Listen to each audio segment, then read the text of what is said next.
Hello and welcome back to the channel. This is Jeremy with the Notebook Nerd coming at you with another notebook. The reason I have two is because I thought I had finished this one, so I started a new one. We'll just start off with the green one here. The brand is Paperage, Paperage. This is a great notebook by a great brand. It is A5-ish size.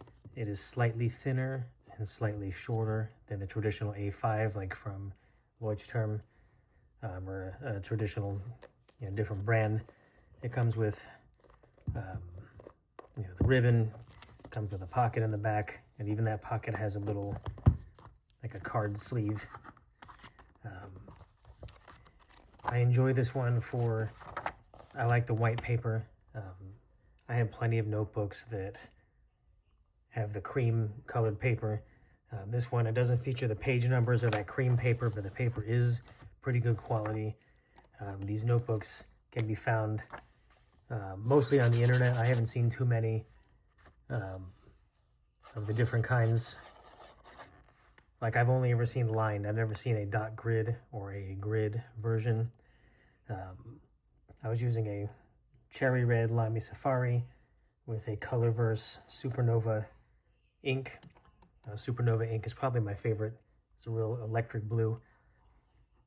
I probably gave some of you anxiety just by scribbling in a random page, but I get these things to use them, basically. I'm not a hoarder with this kind of stuff.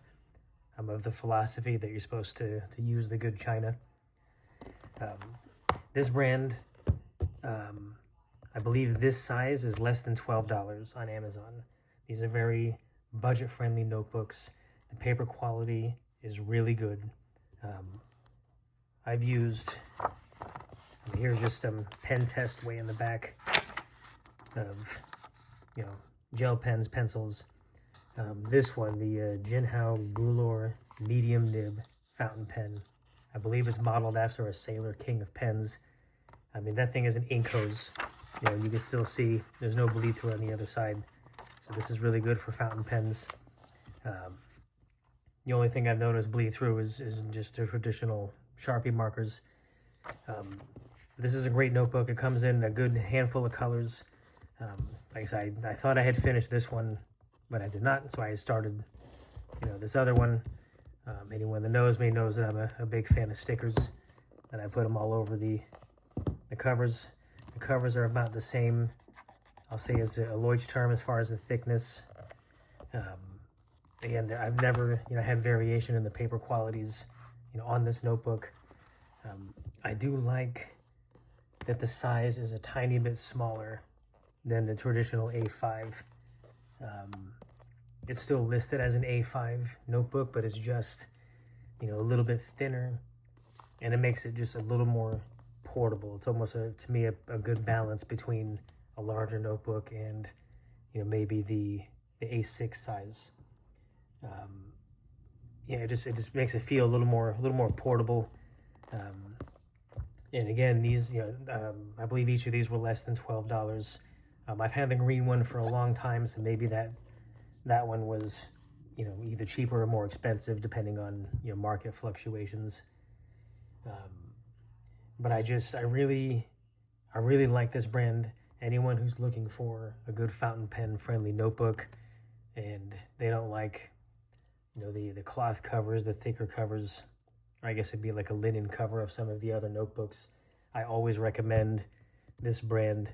I've only ever seen them on Amazon and maybe one or two other websites. I've never seen them in person anywhere. I'm not sure if there are retail locations for these notebooks.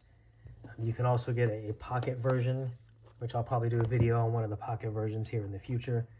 You can get a 2-pack of the pocket version, which is about this size here, about the same size comparable to a pocket Leuchtturm, which I'll do a full video on one of those later. But you can get a 2-pack of those for about $14 as of time of recording. They are real good notebooks, endurable. I know the thin cover makes them look kind of flimsy. You can even flex it a little bit, like I said, this green one, it was mostly finished. I thought I finished it, put it on a shelf. That was my mistake. But it was been tossed in a bag. It's been, you see scuffs on the stickers, but the cover still holds up. The spine is still good. It is just, an all-around great notebook. They do come in lots of different colors. Maybe not as many colors as the Leuchtturm notebooks, but they are, they do come in a lot of colors. You can also just get the traditional, black notebook if that's your particular flavor. I like to just branch out, and because I've had so many black notebooks my whole life that, I like to be fun with it. But yeah, this has been the Paperage A5 notebook. If there's anything you guys want me to cover, or if you want to hear more of me, you can check me out on the Unfinished Notebook podcast. There should be a new episode dropping here in the next few days. And until next time, thank you for watching.